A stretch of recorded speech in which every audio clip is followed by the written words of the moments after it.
Hello, everyone. Love, light, and happiness. A week ago, I posted two videos called Secrets We Dare to Tell and Hide No More, Karma Got Your Back. I have been receiving messages from adults who have been going through or are victims of childhood incest and sexual abuse. Sexual abuse is any and all inappropriate behavior done to a child by an adult, whether be it a family member, stranger, or someone the child knows. Many adults dealing or coping with this sinister act are from different cultural backgrounds. It doesn't matter who they are. This sinister act, it's affecting a lot of people. Doesn't matter if you're black, white, gray, blue, purple. Doesn't matter. This is an act that takes away control from you or have you lose a sense of control over your own body. It's an act not only traumatizes a child, but it's also carried a lasting ramification throughout their lives, throughout adulthood. Part of this video is a personal conversation with an adult or a rape incest survivor, and I will be posting other videos along the way, having personal conversations as well with individuals, and I hope by speaking out will help others to heal, as well as allowing you to see that you're not alone. We're all in this together, so stay tuned, comment, whatever you want to say. If you want to inbox me personally, it's up to you. Love, light, and happiness. Peace out.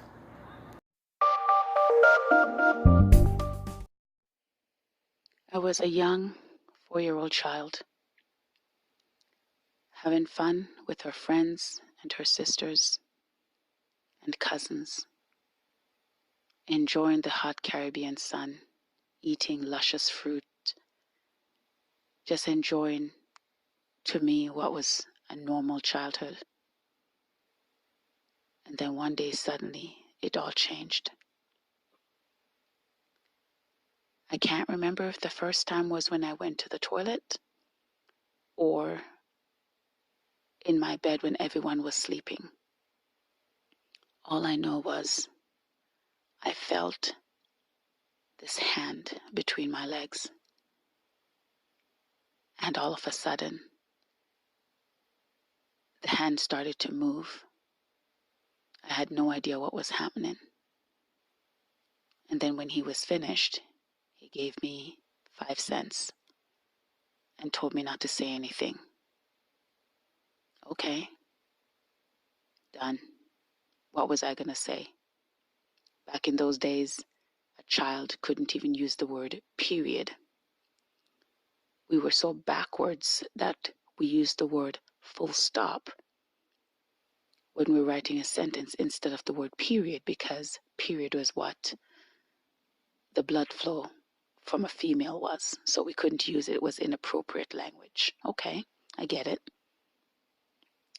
Then you'd be having your hair combed and your older cousins would be talking woman talk, as they would call it, or grown folks talk, in code, thinking you're too young and you're too stupid, or you don't understand what we're talking about. But unfortunately, when my cousin touched me, He did what happened to Eve in the garden.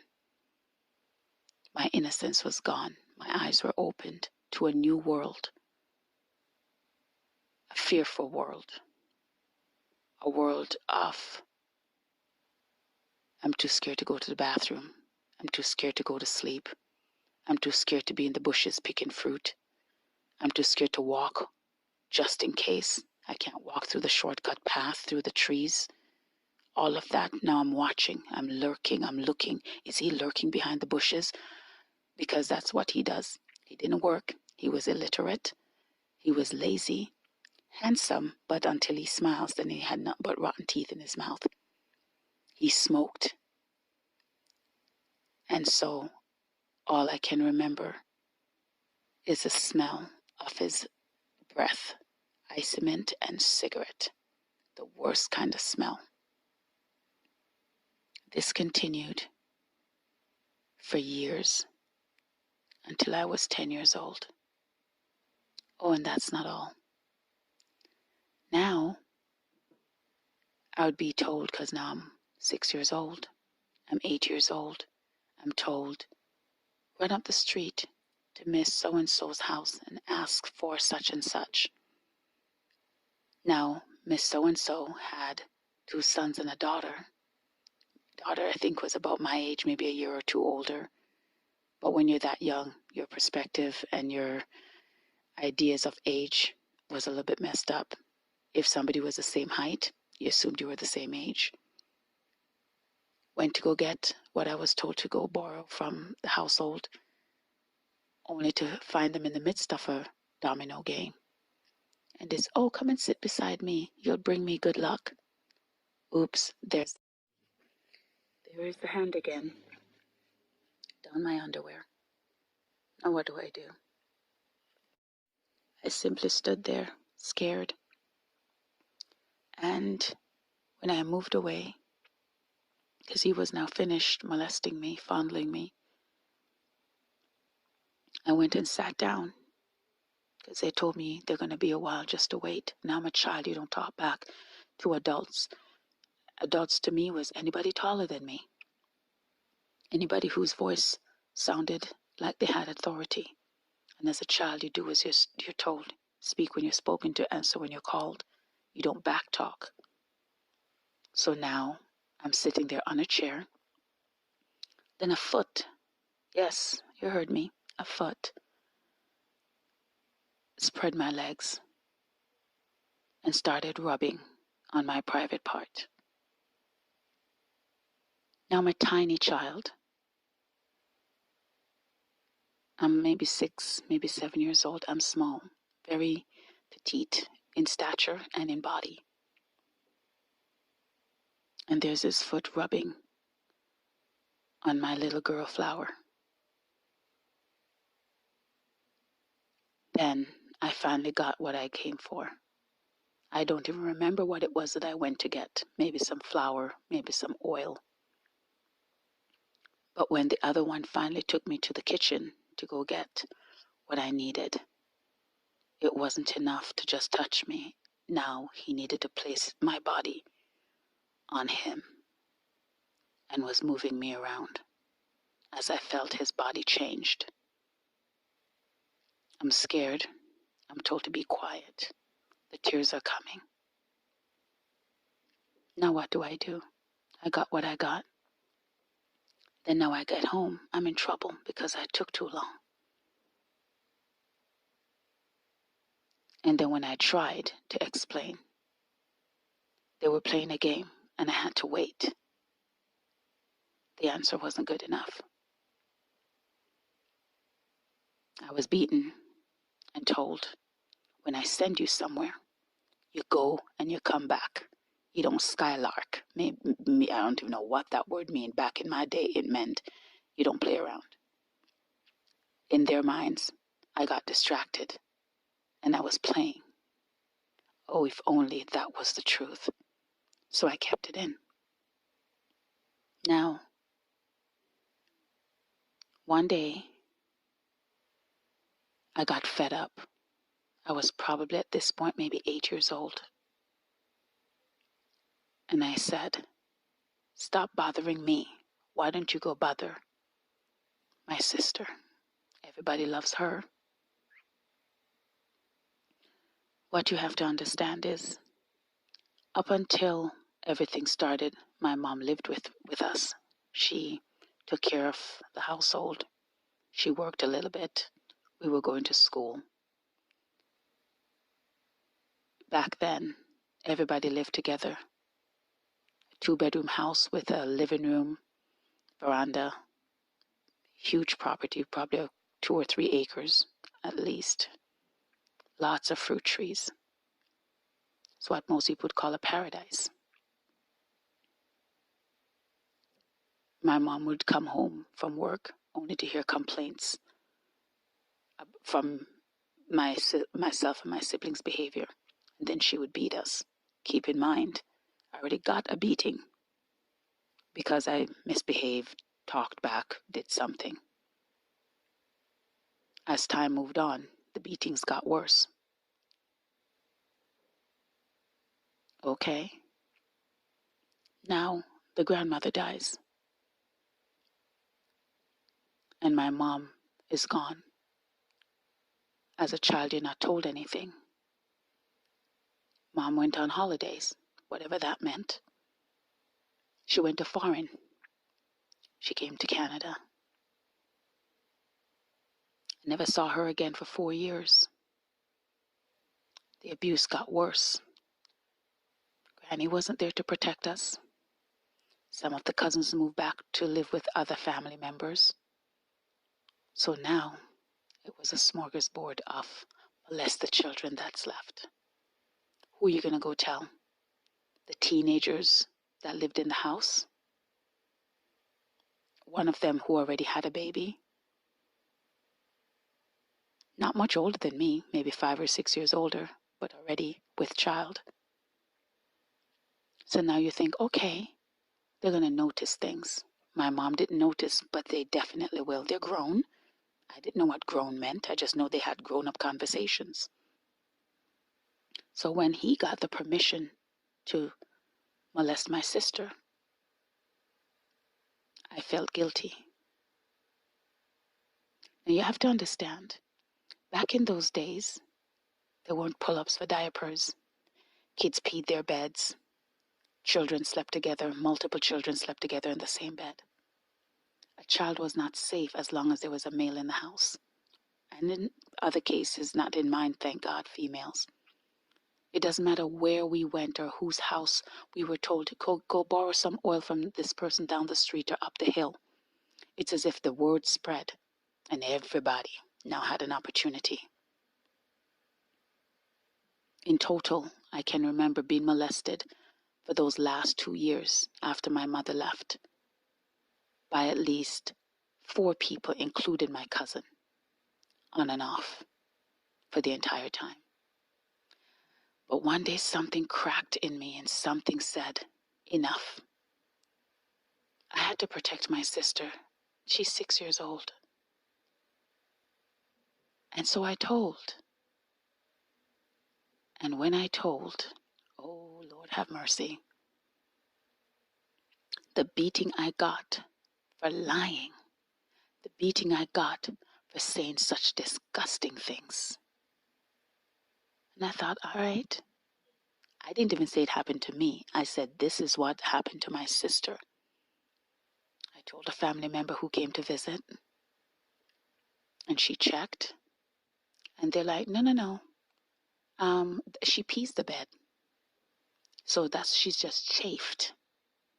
Now, if any of you are mothers of sons or daughters and have seen a chafed baby from sitting in a dirty diaper or wet diaper, you know what that looks like. It isn't pretty and it's painful. So when you mistake a child private part for a chafed child who wets the bed, and that's your excuse, okay. Family member leaves. Another family member comes. And it's not that the family member who left didn't believe me. It's just, what do I do about this? They're saying something else. How do I prove this? Another family member came.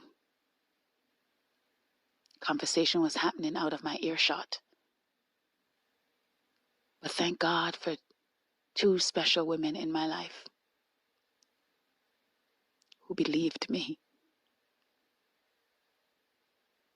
They didn't even know it was happening to me. I said it was happening to my sister. Because for me, who's going to believe me? But the baby girl, the brown skin girl, the one that they will check. Nobody even bothered to check me or to ask me. And if they did, I probably lied because I remembered what happened the last time I told. But they weren't done there yet.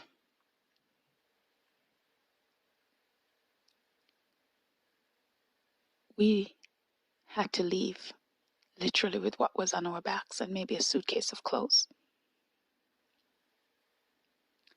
And they were so cruel to my sister and I.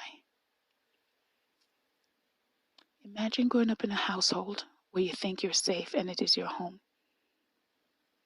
And the people mistreated you so poorly. From your cousin molesting you, your mother beating you and other family members beating you, teachers beating you. Then your mother leaves. You don't understand why. You don't even know what questions to ask. Nobody's telling you when she's coming back or if she's coming back. All you know in your head is she left me in this. And as you grow up, it gets worse and worse. You live in this little cocoon of a box. When they took us, my little sister ended up living with another sister of ours. And I ended up living with strangers, with not one, but two men. Thank God, by His grace and mercy, they were godly men. And neither of them touched me. They taught me. They taught me the Word of God. They taught me how to read properly, how to pronounce words, what a library was. Reading mystery books like Nancy Drew and the Hardy Boys. Going to church, hearing the Word of God. And we fast forward a couple of years. I came to Canada. Now things have changed. My sister is 10. I'm 12. We're both turning 11 and 13. Now our minds are broken. Our spirits are broken. Mama don't know why. She just knows the baby girl got hurt. Baby girl became promiscuous. Older sister became frigid. Angry, both of us. This went on for years and years. My poor mama had to try to become a psychologist to figure out, why does this child keep running away? Why is the other one so angry and disrespectful? Fast forward, junior high, high school. The anger grew. And then one day,